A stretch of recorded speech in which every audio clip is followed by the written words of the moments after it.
Today's episode is brought to you by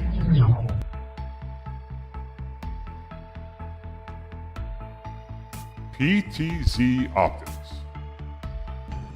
Disability Upgrade.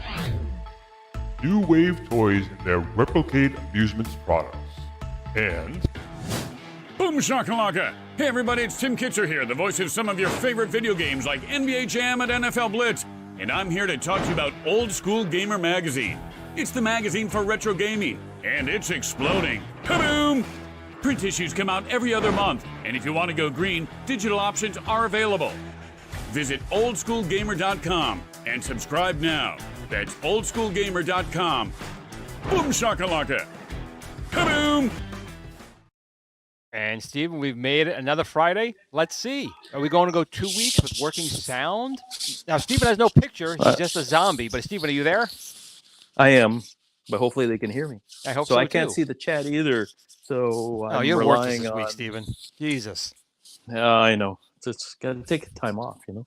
Thankfully, it's Good Friday because Jesus will help you out on Sunday, right? That's the whole thing. Jesus will help me out. Yeah. Easter Sunday will be here. So first of all, everyone, welcome. You survived another week. We survived another week. And I'm assuming everyone can hear us because no one said, oh, sound good. Thank you so much. We have to go through the chat now. Right. Now, Stephen is dead weight this week. He's visiting his family. He's on a cell phone.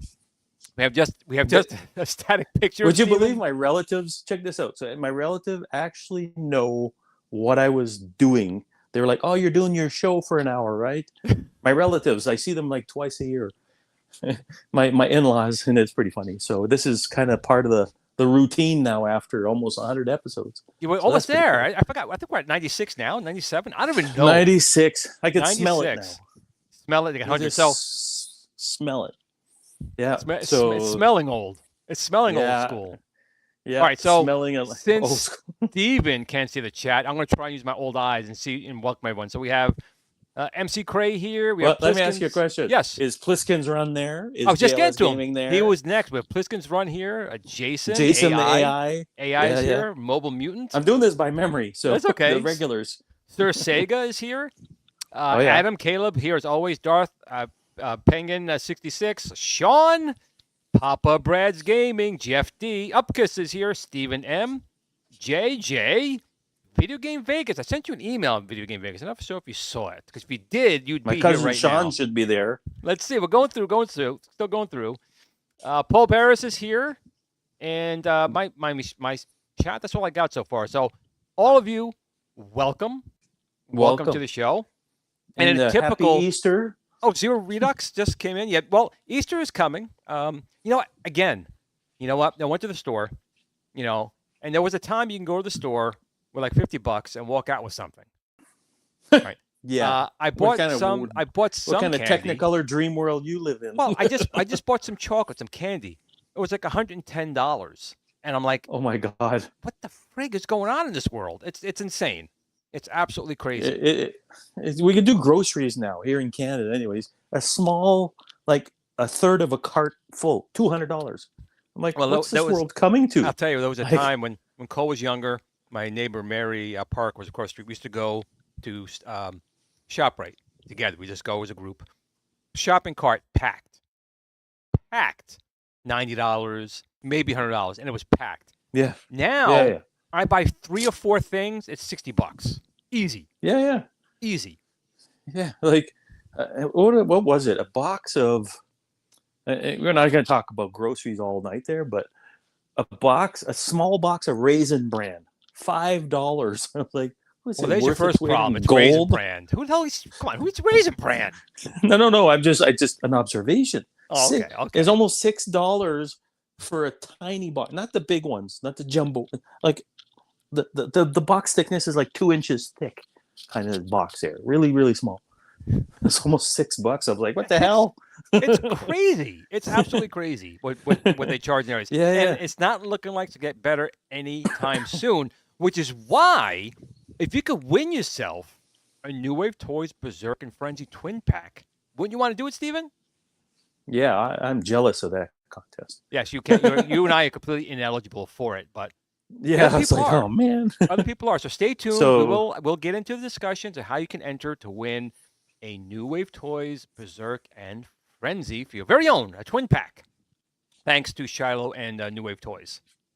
And these are the arcade versions, right? Yes. So the ROMs or whatever. Yeah. So it's kind of funny. OS. It's kind of funny because Coleco. What you can see in the center TV set, I have the Coleco Berzerk and Frenzy. I did not do the Kickstarter on the first one, which was Rainbow Bright and Robotech, but I waited till around like Amazon. I got them really cheap, so I bought not the Rainbow Bright. Hold on. I did buy 2 of the Robotechs. And again, I didn't kickstart the Coleco ones. I don't know why. I just didn't. But they had some problems with it.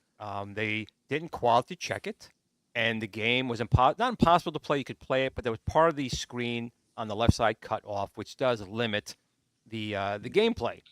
So they did come out with a replacement PCB, which is good. I'm very thankful to Coleco that he stood up. He's taken a bit of a hit.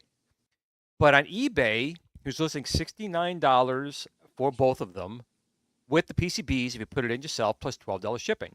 But he did have But he had on there or best offer. Like, you know what? I'm not going to super lowball him. I'll throw him $55. And he immediately accepted. But you know what that means? Should have lowballed him more. Because when they accept it like that, I'm like, God damn, I could have got it probably maybe for $40 or something like that. But in any case, I think $55 plus $12 shipping was. You let them counter. It. That's how business works. Yeah, but I don't want to low. I don't like people lowballing, so I thought 55 was decent, and he did. So I got it in like a day. It wasn't supposed to get it till like Thursday. I got it like Tuesday, or something like that. And, I don't know. I think that those Coleco things, they're good for gutting. That's it. You gut them and put your own stuff in there, and you're good. that's the thing too. So if you don't want the Coleco ones with the fixed PCBs, because they're actually not bad. I'll go and talk about it in a minute. Not bad. But Neil Henry over at Old Menu, I think it's about $300. You just send him literally the joystick part with the screen, nothing else. You don't send the hood. You don't send the base. Ship that to him. He's going to put a 3.5 inch IPS screen in there. He's going to put probably a Raspberry Pi or something in there. Better speakers, and obviously loaded with games. He was showing, because you have the buttons on there. He was doing Robotron. He was doing Defender, and he does really good work. So if you really want to go down that path, you can. Now, for me personally, Stephen, I wanted these just to go with the other Coleco ones I have. I wanted. Oh, of course. I yeah. wanted because Berzerk was supposed to come out. It didn't. Are the shells identical? They are not. So when I was doing the video, they're close. Then the old ones, I should say. Right, whatever. like the Bonaparte on the Colecos, which are black. First of all, they're the same color of the unit here, but they're maybe an eighth of an inch or a quarter of an inch. I don't know how many centimeters that would be shorter. So the base on the Colecos are a little bit lower, even though the shells are the same height. So there are some differences. They have a headphone jack on the front, which again, it's not a bad thing.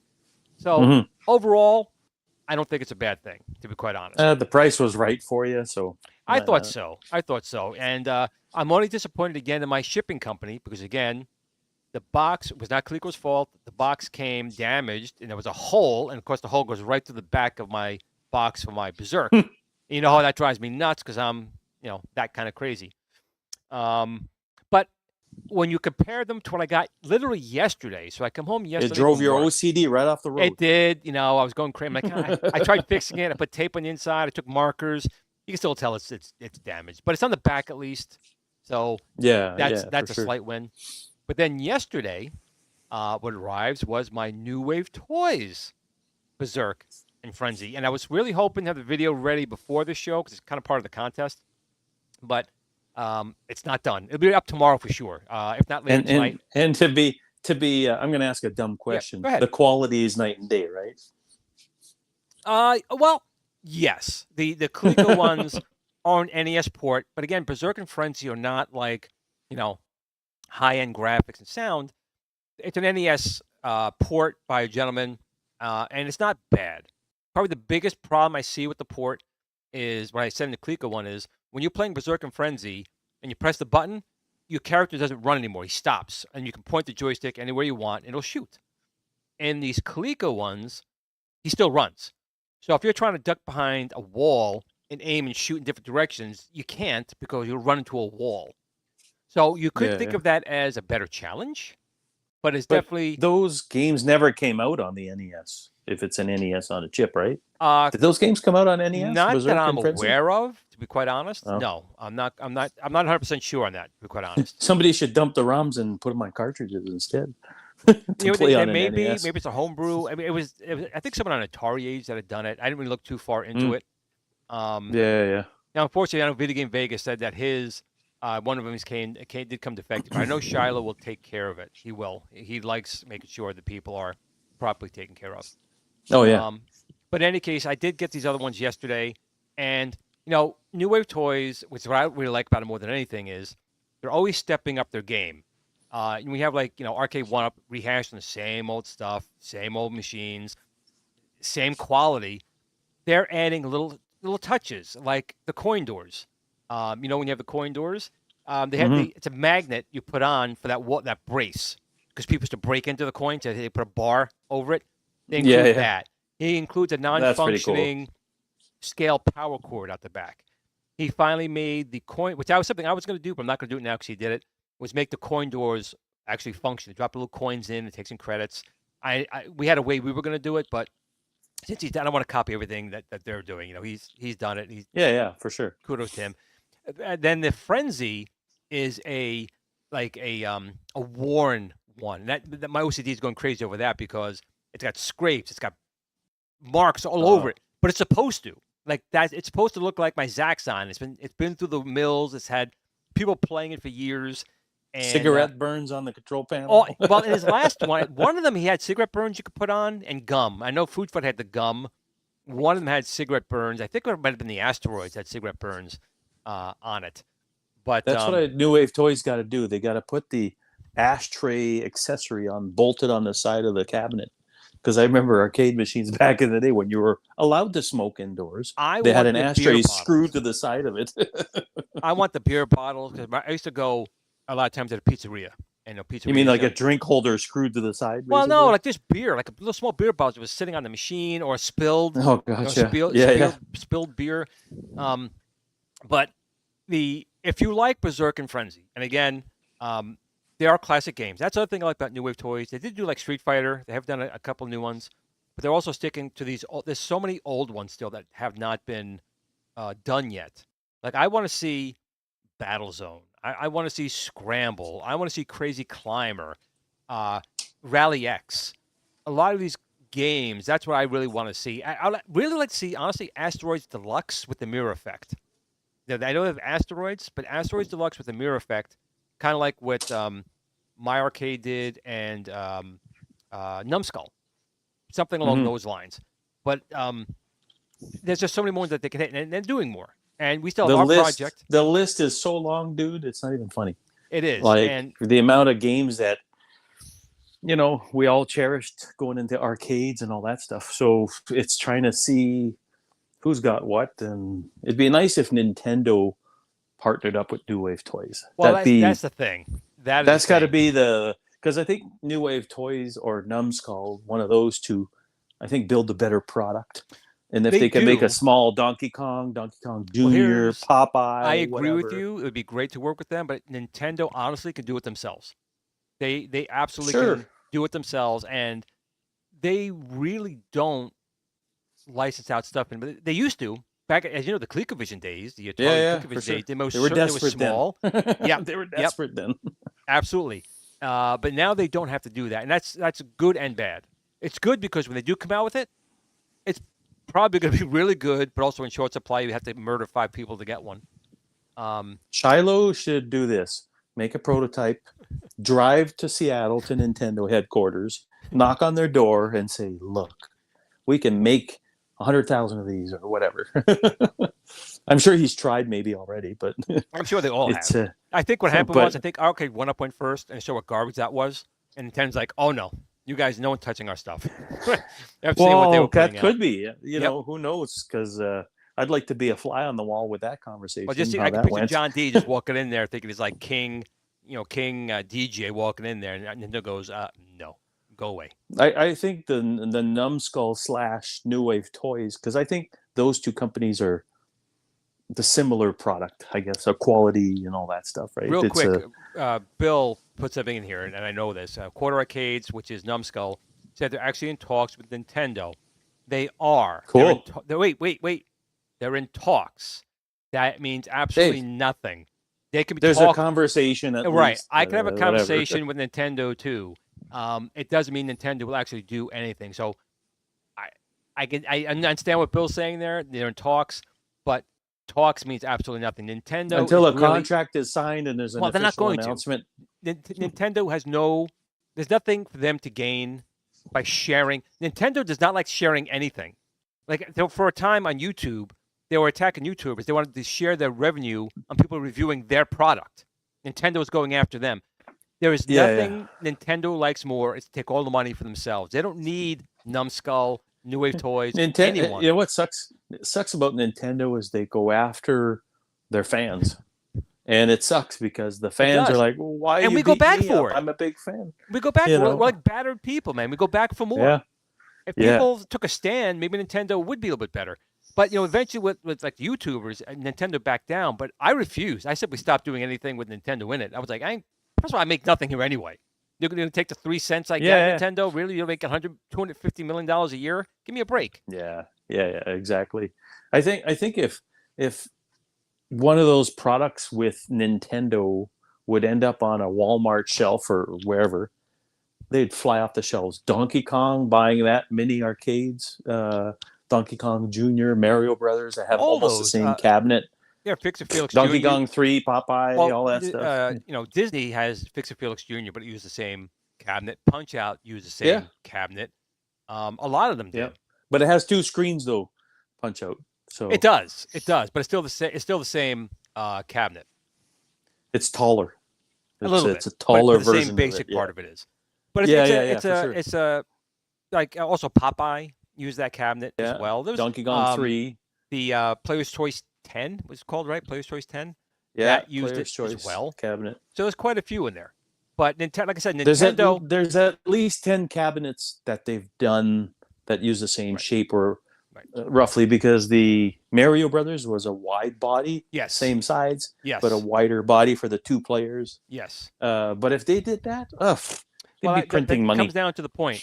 There's nothing in Nintendo's pocket that they need to share that.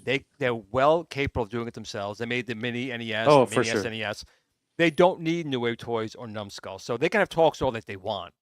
I But do I think not the think minis were a fiasco from a um, supply chain viewpoint, because you tried to go buy the NES Mini, you couldn't find one it was like for Cabbage the Patch all over longest. again back in the Yeah, Coleco yeah. days. You People were couldn't like find them. punching each You other know, out. Super Nintendo. Well, the Super Nintendo Mini was a lot better. You could actually buy one. They weren't rare, and then everybody else started coming out with their stuff. But NES Mini, I ended up buying a used one years later. No, I got one, but I mean, it was crazy trying to find one. And then there was a group on Facebook that was helping people get them, and I actually got the Pardon me. European one and Japan one. So I have the U.S. version, the Yeah, yeah. European, and Japan. Same with the SNES. I got all three. I got all. Do I have two? I'm not sure if I have all three of the Turbo Graphics. I definitely have the Turbo Graphics and the Core Graphics. I have the white PC Engine Mini. Yeah, I don't have That's what that I've got. one. I got the Core. Then I got the dark one. I'd like to get the Amiga Mini, Amiga 500 Mini eventually, but for now, Waiting for the price to go down, like the 400, which drives me nuts. The 400. It's not. It should be the Atari. the 400. Atari 400 Right. version. So because that Yeah, pissed me off, I will wait till that goes on sale. What's that worth? Right now, it's going for $120, 120 It's not bucks. terrible, I guess. It's but not. I'm but not a fan of that computer. I don't give. Oh, a I crap about the love computer, the quirkiness of that thing. I love it. I have one. It would have been my first one. I think I told the story. It would have been my first one. I was all set to buy it. I went to Crazy at 8, my dad, and I saw the TI 994A. I liked how it looked. It was silver. I thought back then floppies and cassettes were all the same. All the same. Yeah, yeah. So we bought it home, and of course I put in some Atari tape, and it wouldn't load. I'm like, why isn't it working? Glenn, it's okay that you thought that, because we all thought 8-tracks were going to be the wave of the future. So and they not? weren't. 8-track cassettes, 8-track. What do they call 8-track tapes? I guess they call them. And a week later, your 8-track was screwed. We they got didn't one last here. long. I hate this. I'm sorry I can't pronounce this right. Retondro. I'm so sorry. I'm Italian and German. Can't pronounce the name. But he got his 400 today. And I love you. I just can never say the name right. It's my Italian tongue. Just can't say it. But I can't see it, so I don't have a. well, the funny thing is, when you talk about 8-tracks, when 8-tracks were big, the Fairchild was the first cartridge-based console, and their cartridges looked like 8-track tapes. Yeah. And actually, Well, Atari. my wife. Yes. So my wife and I, when we were driving to where I'm spending Easter, I said, because I learned a stat a couple of days ago that I was totally shocked. Apparently, vinyl records for 2 years in a row outsold CDs. Oh, hold on, Stephen. Hold on. Ritual Delo? Ritualdo? Ritualdo? Is Am I that close? him?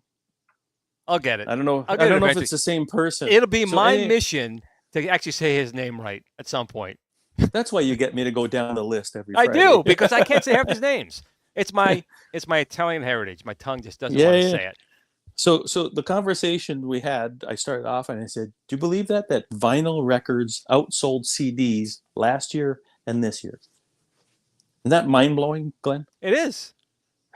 But I asked my wife. I said, "I'll tell you what. You name me the different audio technologies that existed. Can you name them off?" Like, okay, she said vinyl records at the beginning. I said, "What was after that?" She went to cassette, and I said, "Wrong." It was the 8-track that was in the masses. You know what I mean? I said, then it was 8-track, then it was cassettes. Right. And then was CDs.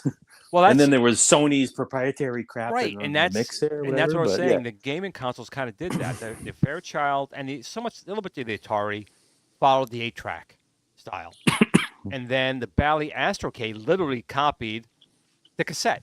Their cartridges looked like little cassettes. Mm-hmm. And then CDs, obviously, then we went to records and laserdiscs and CDs, but they kind of. When's the last time you bought an audio CD, Glenn? When's the last time? An audio CD? God, yeah, like a music CD from a band. Or... Maybe 94? That was back when they're expensive. Back then. Last Video Game Vegas. I'm sorry, Steven. You can't see these chats here. Video Game Vegas. He tried to convince his mom to buy him an Adventure Vision for $50 at Woolworths. It was $50 also at KB Toys. Wow. Man, you tell her now they're worth $5,000. You know, And then she'll regret it. Yeah. Yep. 5,000. It's like it's the Bitcoin of its day. The Adventure Vision is the Bitcoin of its day. Yeah, you could never have predicted it, probably. So it's no, but I was gonna say the last CD I bought was last year, and I bought Def Leppard's. It's called Orchestra something rather, whatever. It's all this weird versions of their music, and I felt weird buying an audio CD. Now, Paul's asking. It was really odd. Paul's asking, when did I buy a cassette tape last?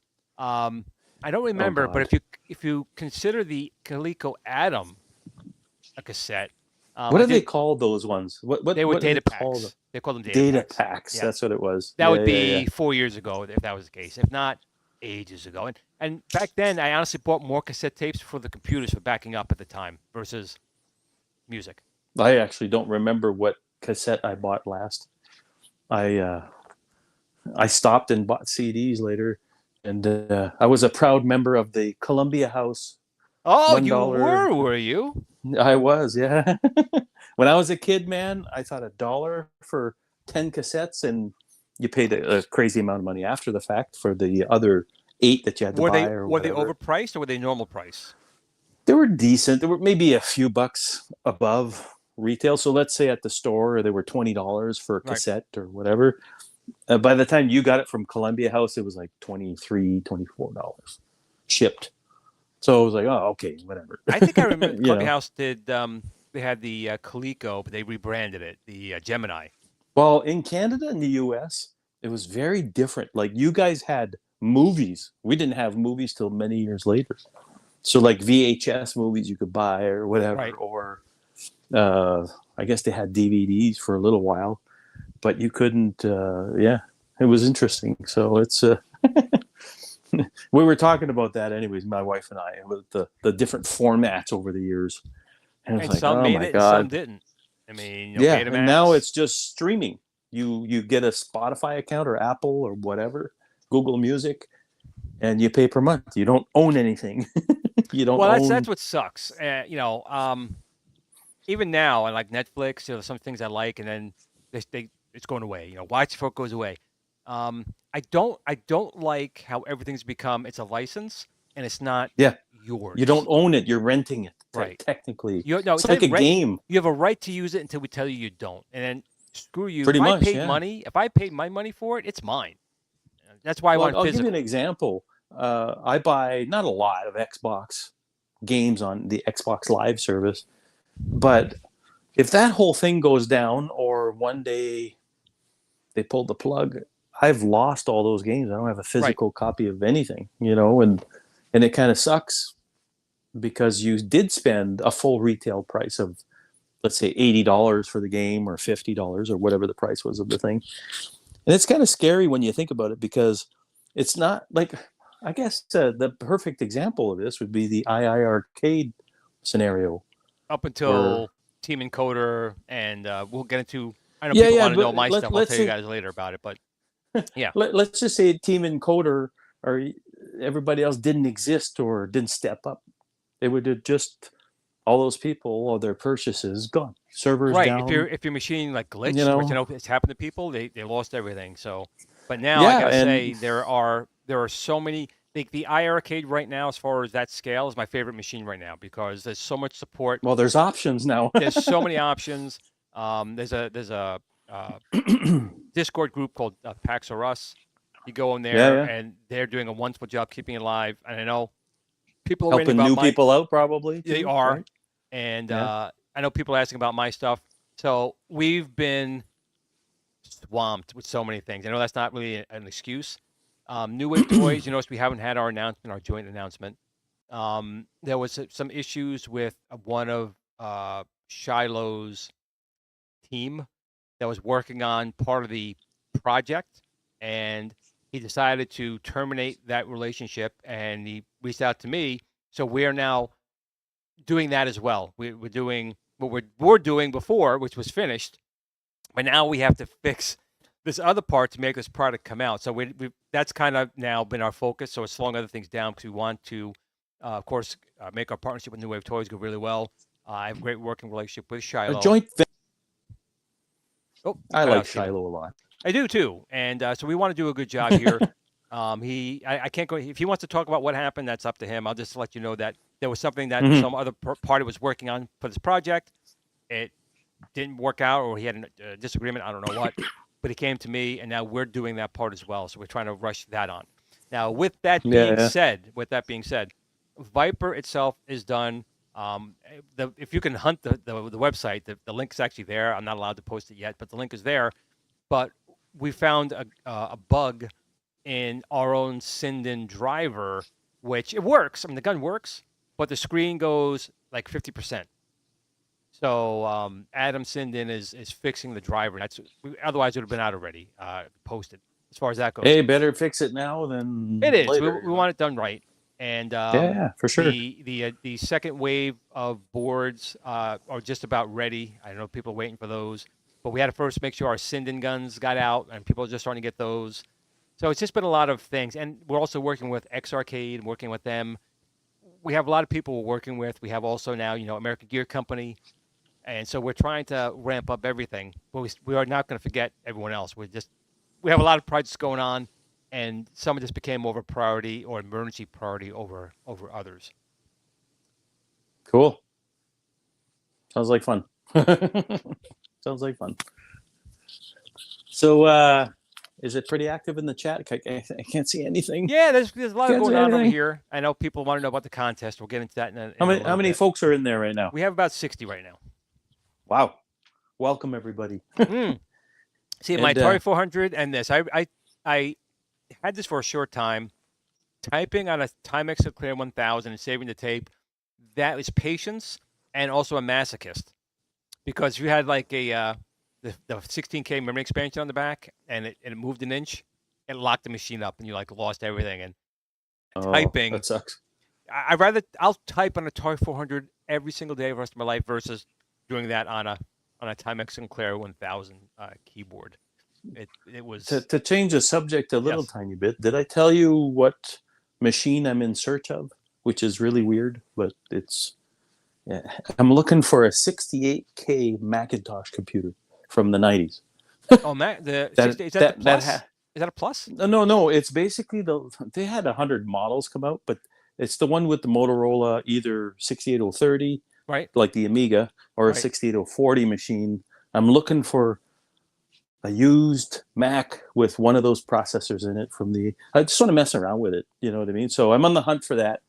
Not expecting anybody in chat to help out or anything. It's just more like that's going to be my next little project.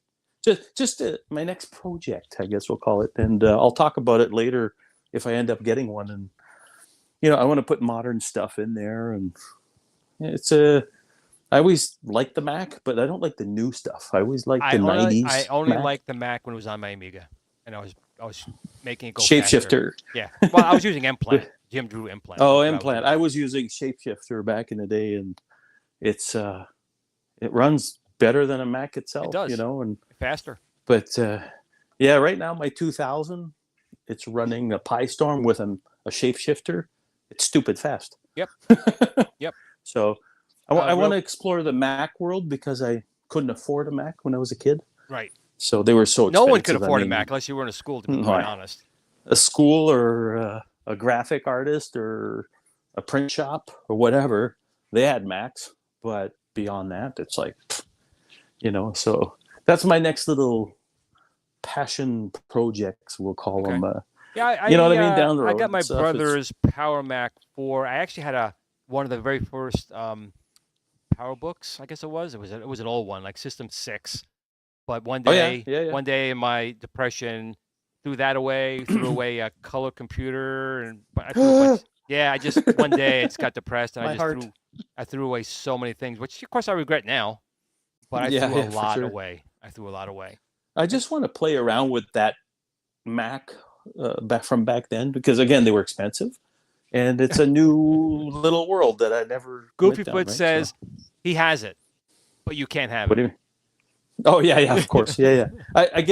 this is not, hey, somebody send me something. It's just a share. That's all. It's just more and of a real quick, thing. Upgus had asked about a new T-Sticks configurator utility. It's being worked on. I don't have an ETA on it, though, Upgus at Excuse this me. time. What is it? What is this here? I can't see the screen to help you out. I know, I'm Sorry. trying to read the thing. I never would have thought that it was how you pronounced project in Canadian. How do you pronounce project? Project? Project? Project? I don't know. It's same. No. It's maybe my French accent a little bit. That's the French. coming. You got the French in there. Here, you guys, Yes, I'm not- you guys having a revolution over in France, right? Yeah. Okay. Yeah. It's not. We're not tied with the French anymore. We're independent. Canada. Gotcha. The Queen died a few years ago, so I think we're good. Right, I'm going to mention. Go ahead, Steve. Go I'm ahead. Sorry. No. Go ahead. There's a bit of latency there, so it's all good. Okay. I'm just saying, project. A project. A project. Well, Goofy It's was my saying, little Steven, pet go on project. eBay. He's seen it on there for cheap. Yeah. You know what sucks about the Macs? They made so many models. They did. And let's say you want one with a 68040 in them. There's like 20 machines instead of just maybe 5 or whatever, Well, right? that's when geez. the Pepsi guy, I can't think of his name, that's when he was running the show. He had models, and then Jobs came in and says, no, get rid of those things. We're doing A, B, and C. That's it. They were doing way too many. They were just a little different than each other. And I'm like, why? Like, and then you had one with the CD-ROM built in. The other one didn't. And it was just this mishmash. And I'm not sure which model I really want yet. I just want one with the 68,000 series CPU in it. If I ever with 030, 040. If I found an original, because when I was in '84, I think I was in 10th grade. Yeah, something like that. And one of the professors had a bunch of Macs in there, and it was just a floppy drive. It was just the 400K floppy drive, black and white, original Mac. And I used Mac Paint. That's all. Mac Classic. Mac Paint. I think it was called the Mac Classic. It was before the Classic. I'm talking like the first one. Macintosh. That's all it's just called. Macintosh. That was it. Yeah. The one they showed off at. Right. That's the one I have most affection for. After that, I have no problem running on my Amiga because it runs better anyway. Oh, and the Amiga runs great. I just want to look inside and look at the hardware engineering and stuff like that. That's the main reason for me. It's and if I need to recap the board, I'll do it. That sort of thing. But it's maybe I'll regret my decision. I'll let you guys know in a few months if I get one. Well, I actually, if I could find a decent like Apple II. I mean, I never owned an Apple II. I'm not a huge fan of the Apple II, but I would just like to have an Apple II. Just because, there's a lot. It'd be cool to have. Yeah. We all have those. There's always these little computers or machines that we just wish we had, and then we might regret our decision, like I said, and going, what the hell? What a piece of crap. Well, there was one I always wanted, but I knew it wasn't a great one, or maybe it was. I don't know. The Spectra video. That had the joystick built into the keyboard. Oh, yeah. You see that, the big red joystick? That was big in Europe. I heard a lot of people say it was pretty powerful. Is Electric Adventures in the chat? I haven't seen him tonight. Okay, he's usually tuning in at this hour, and he loves the Spectra video. Yeah, I've heard a lot of good things. I remember they're close to the ColecoVision Yes. and MSX apparently, as far as hardware is concerned. That's what I heard. But I think I don't know much about them. It was a little more powerful, at least on one of the versions. So yes, but they're very rare over here. They were here for a short time, but they really didn't last. They didn't fly in North America. In the U.S. and Canada, they didn't fly. It's kind of sad, but in the end. Well, I'll say in America at the time, that we were just swarmed. Everyone was coming out with a computer or a console of some kind. The market was just flooded, and that's really what I think did them in. Yeah, see, Jason wanted the same thing too. That joystick, you have this keyboard, a white console with this silvery keys, and this big red joystick, like right there. You wanted it. You really did want it. Oh, I don't know and what kind of games came out for that either. they were Like, supposedly I pretty don't know. good. Again, I never seen Yeah. it, but I've heard. And also the TRS, the old like black and white, the original like TRS 80 model. The gray But one. yeah, I've been looking for one of those as well. Again, I remember this is what kind of kills me. When I had my TI, I actually posted in my Glenn's Retro Show Game Gurus. There was a very good documentary on TI coming into the computer market and the 4A. The 4A was the first 60-bit computer. It was incredibly powerful, but incredibly crippled because of the TMS 990 16-bit CPU, and then they went and downgraded it to 8-bit logic gates down there, which really screwed it up. But then the ColecoVision took the brains, which was the video and the sound and the memory bus, and put a was Z80 or I can't remember what Z80 CPU. processor. It is Z80. Yeah, And the Z80. ColecoVision Yeah. was fantastic, and that came out like 5 years later, and the graphics were still amazing. But That's as close as you got to the arcade. yes, a port, But that's in the a thing. sense, The TI was very powerful, and same thing with the MSX line. That was still based on the TI architecture. The TI was quite powerful, but it was so damn I think low. some people were still figuring stuff out back then. You know what I mean? Well, Not like we have it now, where here we go. we probably get it more. You know? AI Jason, the Spectre Video SV318. That's the one. Yep. That's the one with the red joystick in it. Yeah, this. Like I said, Tony from Electric Adventures, he's a big fan of the Spectre Video. Well, it's He pretty did big ports in of his Australia. games for that. Yeah, apparently it was huge over there. I don't know about I think in Europe and Australia, it was big, but the rest of the world, I think it was Not there so was much. too much stuff going on. Like Well- you had in North America, you had the Commodore 64, the TI 99, Well, that's what I was kinda getting at. and all The- that the stuff. TI Saturated, you know. The TI was powerful, but it was just slow. Yet when I was in Yeah. school, the original like TRS 80, I'm talking the one that was just a keyboard with like a black and white screen. I Yep. still saw Zaxxon, Space Invaders, and these games. They're a little blocky, but they played really, really well. So I've always was fascinated by, because even the color computer, there's no like dedicated sound chip. It's all done through the processor. But yet the Mhm. games I felt were really pretty damn amazing for what they were. And that's what I like. I got to admit, I like the quirky things, like these little Colecos, the Berzerk and Frenzy. I like things that are not the norm, something off about them. But sometimes that's what makes it really good. They become charming at that point. Yes. You know what I mean? It's kind of like this weird copycat place. You know, like my uncle, he had, what did he have? He had what was it called? It had overlays on it had Munchkin Man or Munch Man. There's like a that's Pac-Man a TI. clone. That's TI. No, Munchman not was the on TI. No, it was something else. Odyssey. Casey Munchkin. Casey Munchkin. Yeah, Odyssey Casey 2. Munchkin. Yeah. It was the Odyssey. And we were like, what the hell is this game? Oh, it's basically Pac-Man. But it was a better version than the Atari, by far. Yeah. But it was kind of like, is that ever weird? And you look at it now, you're kind of like, wow.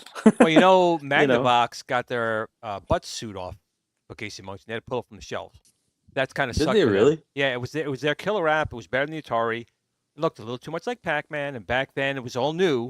So the courts go, yeah, it looks like Pac-Man. You have the license, so you got to take yours off the market. And pulling Casey Munchkin off the market was like a death for that Odyssey 2. And again, Death Blow or whatever. Yeah, was and it the Odyssey- Magnavox? Yeah, Magnavox, and I have to admit, I have an Odyssey 2, I have an Odyssey 1. Magnavox was the ones who started it, at least in the home market. But the Odyssey 2 was technically more powerful. It actually had a video chip. It had an Intel processor or a video chip, but the graphics just looked more primitive. I think the 2600 was able to make better looking graphics than that. And Jason brought up if you Pixac took the Pete, effort which to is do big. that. You Well, know? the Magnavox was just too blocky. It was like the Intellivision. It had some character sets like built in, like people and Yeah. stuff. But The font was like a quarter of the screen Yeah, for one letter. it really or something crazy. It really you know? was. It's yeah. And Rit Andelo, dang it, I know I'm going to screw this up again. He has the original Odyssey, and I have it too. It ran on 4D batteries. You had to put these big overlays over your screen. Yeah. There was I no remember that. logic. There was no those scorekeeping. dude, no those overlays sound. lasted a month, and they were all crinkled up, and They didn't you last. know. And you had ones for 20-inch screens and 25-inch screens. And you had to yell at your parents, don't clean the screen, because the dust on the CRT created static electricity that let it Yep, stick. I So if remember you that. clean your Yep, screens, they wouldn't it stick. just fall off. Yeah. So, It just no. fall off. It defeated the purpose of even getting that. And the weird part was, how did they ship those? They rolled them up like a big cigarette. No, Like, actually, they were. It was actually folded in there. But it really, was folded in such a way it didn't crease. I have mine outside the really. box. I have a tube, and I put them in the tube. But they were. Yeah, I was gonna say, how do they ship were that with crinkling them up? They were folded, but it wasn't crinkled. I don't know how they did it, but once you took them out, you weren't going to put them back in without Yeah, any yeah, creases in them, and you don't want to do that. You don't want to do that. yeah. I guess some of them are still around. I guess, or you can make your own, I suppose. So Paul If Barris the- is asking, he never had the Odyssey. What made it so great? Well, there's two Odysseys. If we're talking the original Odyssey, what made it so great was how primitive it was, and there was nothing before it. So when I was 1972, I was 3 years old, my uncle next door bought it, put it home. He put it on the haunted house, and he turned all the lights off. It was just his TV set on there, and you're playing this thing, and it was magic. You were turning these things, and the lights were going on the TV. So that's what made that amazing. Other than that, it was really, it was nothing. It was a crappy machine. It really was. But since you have nothing to compare it to, Well, it was one of the first it's like ones out there, Steven, like you it's said, like, right? It's like me on an island of Amazon women. I never saw a guy before. Hey, as far as I know, I'm the best there is. So they got Wow, me, that's nice, and they're setting the enjoying bar me. nice and low there. Right. Holy crap! And then The Rock comes out, and Brad Pitt gets on the shore, and I get tossed to the back, and I'm nothing now.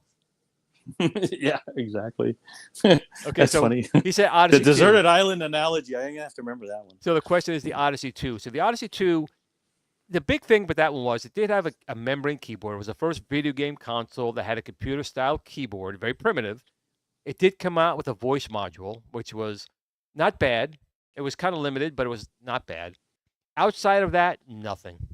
It did have like Quest for the Ring. There were some decent games for There it. was There's some not a ton decent, of but great not games, graphically. I mean, there were some games that were fun, No. but graphically No, and you know what? sound-wise, they were primitive. You know what? I think the best way, like my uncle had one, so I do remember. It's kind of like Pong graphics, but with That's right. more Picture stuff Pong, on there, kind of. Picture Pong with no sound, no scoring, and the ball, and you can go anywhere on the screen. That's Well, the not Odyssey. just that. It's not just that. It's there was some games that were better than Pong on there, but the graphics were Pong-like in a sense. On the Odyssey 2. Yes. Yeah. It was just a bit better than Pong because it had different games than those little cheap Pong machines that Coleco and a bunch of those companies made. So it was kind of they like tricked you with their controllers. First of all, the original controllers were hardwired. I hate any console with hardwired controllers. yeah. But when you use them, I thought they were analog because you took the joystick and it was smooth. It can go in all directions. If you ever opened one up, it's like Phillips. What the hell were you thinking? Picture the Intellivision. Empty air. It was this big, huge controller, all empty space, really cheap spring membrane. It's like the worst design controller, and it's digital. It is not analog. It has this big button on there. It was Phillips. I don't know what the hell they were thinking when they designed that damn thing. To be quite honest, You have to admit, like I'll play devil's advocate a little bit here, just in their defense. There was nothing else out there to compare it to. back then, It's kind of like you on the deserted island. I mean, But, you hey, were it. you know what and was that's worse? You know what was worse? The RCA Studio 2. I don't remember that at all. So picture a console with no controllers at all.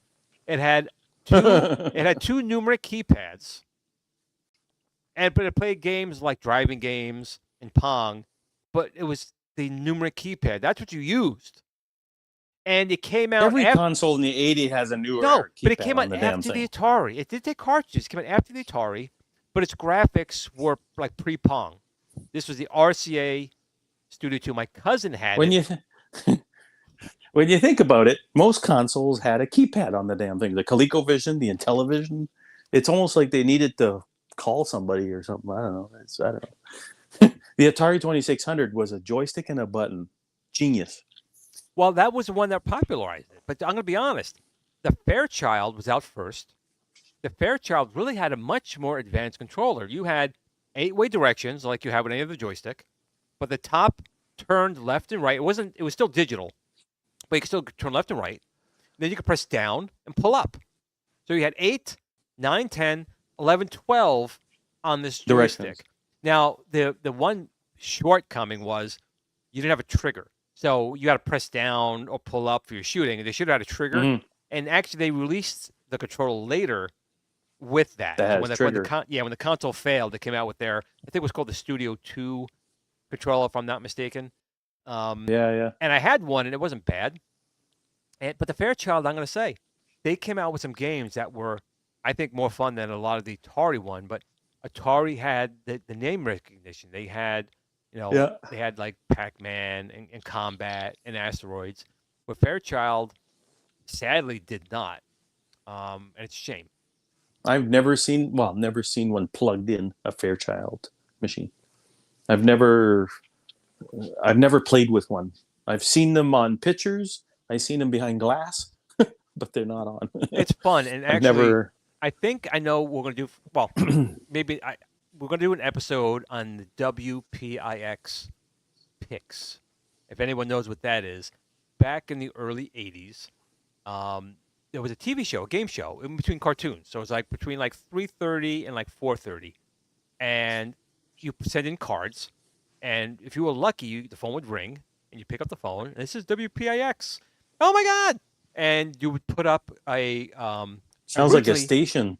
It code. was a TV station, and Okay. originally it was Fairchild Games, and you would say picks, and you would launch a ball or hit a paddle by saying picks, and if you got a high score, you'd win a prize. And eventually they abandoned the Fairchild and went to the Intellivision Space Battle, and you say picks, and it would shoot the screen to try and shoot the alien waves. So obviously Stephen does not know about this, so this would be a good maybe a 98 episode or 99 if we hit the big 100 spectacular. Yeah. That's pretty cool. Oh my God! What was Video that Game show? Vegas got it for $10. Dang! Wow. What was the show that they had arcade people playing the arcade machines? Oh, there was a couple. I remember the one on The popular one, Nickelodeon. the big one. Well, there was one on forget Nickelodeon that was popular, but the Amiga was used. You were in the game. It was gem No. locked.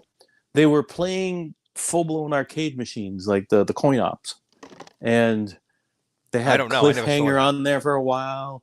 And no, but you see it in memes all the time online and stuff. And I forget the name. Maybe there's somebody in the chat. It was like a show where you'd watch a guy play. Video Game Vegas, Starcade. I do remember hearing Starcade. Starcade, yes, that's the one I'm thinking of. Sounds yeah, like Saturday it- Supercade. It played in Canada like a month, and they took it off the air in Canada, and I guess it kept going in the U.S. for a while. But in Canada, I got to catch 1 or 2 episodes, and that was that. I was like, oh man, where'd it go? It disappeared. And stuff like that would happen in Canada. They'd be like, oh, that's for an American market. Boop, off the air. You never saw it again. So You're not that old, So- Zero Redux. That's me. Don't worry about it.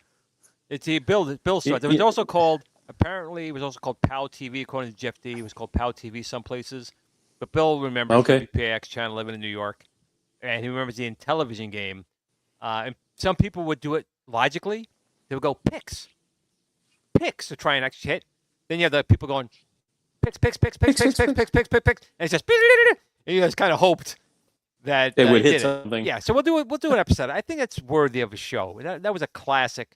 First, I'll be unknown or a virgin to that, so I have no idea. oh, I just look at the time. Okay, listen, we need to talk about the contest. I have no idea what time it is. Yeah, we're going to talk about the contest. So, for you people in the chat, in the group, New Wave Toys wants to do a contest with the Berzerk and Frenzy.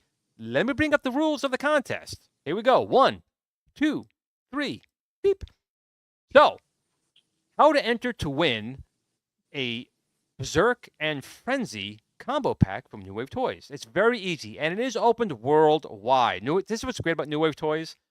They'll ship it anywhere, okay? So if you're in Europe or in Australia, doesn't matter. New Wave Toys will have you covered. All you need to do to be entered in this contest is be a member of the official global New Wave Toys fan page on Facebook. That's it.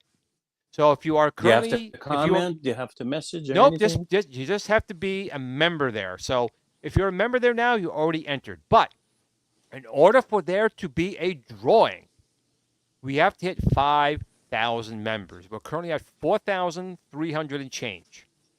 So once we Tell hit your friends. 5, exactly, just tell your friends to join the group. Once the group hits 5,000 members, okay, we will announce the winner here on Kicking It Old School. So I would highly recommend, if you are not subscribed to the channel and have notifications on, you should do so, because when it hits 5,000, we will have it on the show. That's the announcement. You will have to be notified to be on the show. And unlike the other times, which turned out to be so bad, you must be in the live chat at the time of the drawing. If we call your name and you do not respond, you're not in the chat, we will move on to the next winner and you will be disqualified. I made the mistake. I have a question. Sure, Glenn. Stephen, go ahead. How do you prove, let's say in Facebook, it shows your real name, Bob, whatever. I'm Bob Dole. And yeah, and basically in the chat, somebody says, "Hey, that's my name." How do they prove that their name is actually Bob Doyle or whatever? Meaning, let's say, I don't know, JLS Gaming. Right. It's not him there, but he pretends to be Bob Doyle or whatever. Probably the best way you could do that would be to send me like an instant message, so I would know that that's the proper name on the group, response, and that's how we would do it. So there'll be checks and balances, but I want to stress that because there are other giveaways. I'm just playing devil's advocate. Oh, totally. Just the frauds out there. Totally. Hopefully, our community is not full of frauds, but But that's what kind of happened last time. So when we did the drawing last time, I said you didn't have to be in the chat. We'll track you down, and that became a fiasco. I think it was a couple of bots that actually won, and we had to do the redrawing. Oh, geez. Right. So again, it's very simple rules. You will be entered to win a Berzerk and Frenzy combo kit anywhere in the world from New Wave Toys. All you need to do to be in this contest is join the official New Wave Toys fan page. Once we hit 5,000 members, someone in that group will be chosen live on Kicking It Old School. And to make sure you are here in the chat, because you must be in the chat to win, I highly recommend you subscribe to the channel and put on notifications, because we're going to announce it. And if you're not on the show when we do the announcement, you will be disqualified, and the person who answers in the chat will be the winner. And I will be posting my review of the Berzerk and Frenzy probably tomorrow. I'm going to finish up the video tonight, and I'll put the same information in that video. So again, very simple. Go to Facebook. Good luck, everyone. Good luck. Join the official, if you haven't done so already, join the group. If you have kids, wives, have them join. That's more more chances to win. The only stipulation is we will not do a drawing until it's 5,000 members. And at that point, we will simply announce it live here on the show. So I highly recommend, again, you are a subscriber to Glenn's Retro Show and bell notification on and watch Kicking Old School every Friday, because we're going to announce it. And if you're not in the chat when we announce it, you'll be disqualified. And we'll go on to the next In all fairness, if it takes 6 months to get to 5,000, then we'll have it then, or if it's less. That's what I'm saying. Have it then, right? The only announcement will be is once we have 5,000 in the group, we're going to... So that could be next week to next month. Right. Next 6 we're going to months. simply be in the chat saying, hey, look, we hit 5,000. Let's pick a winner. And that's how it's going to happen. If you're in the chat, you'll win. If you're not in the chat, unfortunately, you'll be regretting it for the rest of your life. So why not just... It's easy. Join, subscribe, notification bell. And you are entered. And if you're in the chat, you will be a lucky winner of one of these beautiful consoles. Can you put links in the chat to the official? I did. It's actually been pinned at the top the entire episode. So if you missed it, I don't see it. So if you guys click at the top, and Yep. Glenn even gave you the whole thing on a silver platter. I did. It's here. And like I said, I'll be posting my video tomorrow. I will also announce this contest at the end of the video with links in the description there as well. But it's the easiest contest. You don't have to say anything. You don't need to write an essay. You gotta show up. And You don't even prove have that to. you're You don't have to subscribe to me. You don't. But You risk the chance of not being on the Kickin' Old School to see it when we pick the person. That's all. You know what I'm saying? Yeah, exactly. And you got to prove who you are. Well, that's always the case. you got to do two things. So when you win, you watch, and that's it. Distant Earth. Yeah, that'll be cool. I am Spartacus. Absolutely. Sure, why not? And so that's good. And staying at a Holiday Inn Express does not grant you entry. You have to be on the Facebook group. So Holiday Inn Express does not get you in. I'm sorry. I'm lost with that one. Okay, sure. Oh, you never seen that commercial? You ever seen that commercial? No. So this guy's doing brain surgery on somebody. He's like, oh, we got to do this. Go, wow, you're an amazing surgeon. I'm not a surgeon. But I did stay at a Holiday Inn Express last night. And then he walks out. It's one of those type of things. Oh, this guy's working on a space shuttle in space. Wow, you saved our lives. Where'd you train? I didn't train. But I did stay at a Holiday Inn Express last night. So. Damn. So, what time is it? Do we got more time? Or we're down to 2 minutes. We're actually right on the money, Stephen. Anything you want to bring up, Stephen, for the end of the show? No. Well, no. Happy Easter, and if you celebrate, yes, have a good weekend, a safe weekend, and make sure you're around loved ones and tell them you love them. Like Glenn says every week. It's a big thing too, to everyone. I mean, this weekend it's more of a Christian holiday, of course, but it never hurts to be nice to anyone and everyone. So. Just always. Otherwise, just go to Walmart and go buy some big chocolate bunnies. That's right. That's right. You can do that too. Go buy those Easter cream eggs. You guys get those down there? Now, Grease is saying that the link didn't work. Hold on a second. He said the link didn't work. Let me click on the link here. Rigged. No. It worked for me. I just clicked on it again. It worked for me. So I can't click it and test it. So that's okay. If it doesn't work, again, you can look at my video tomorrow. The same link will be there, but you could just go on Facebook itself and search groups. You guys have, no matter what, a week to go click on it. Oh yeah, so if we reach 5,000 from here to next Friday. We need like 800 people. But you can search the groups. The official global Replicate New Wave Toys fan page. Very short. The official global Replicate New Wave Toys. What I'm getting at, Glenn, is nobody needs to build up unnecessary anxiety. You have a week for sure. If it hits 5,000 in a week, at least you have a week to go click on it. I'm not on Facebook. Anxiety inducing.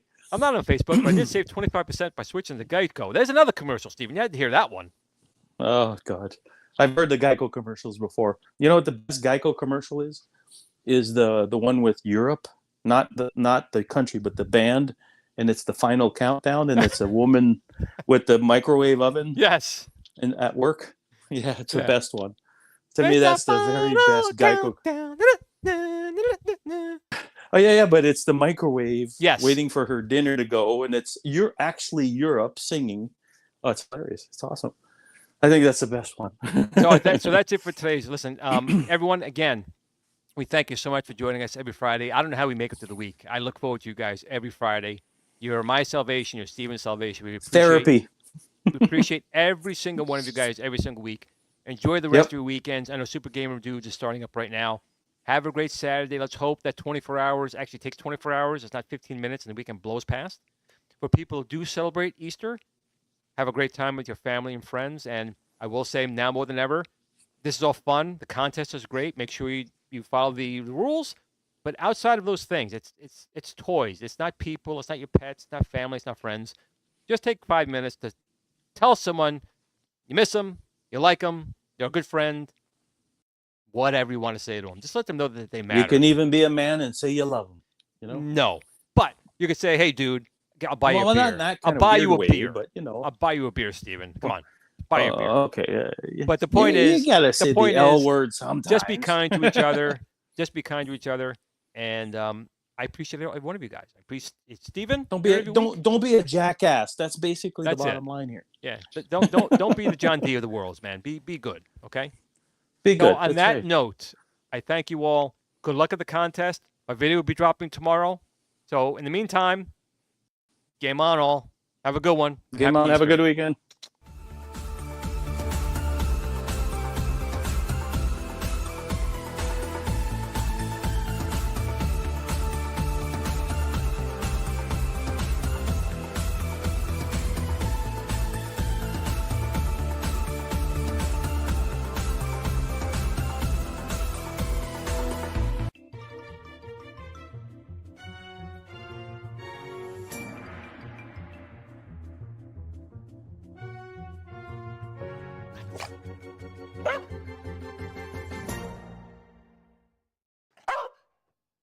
Game on.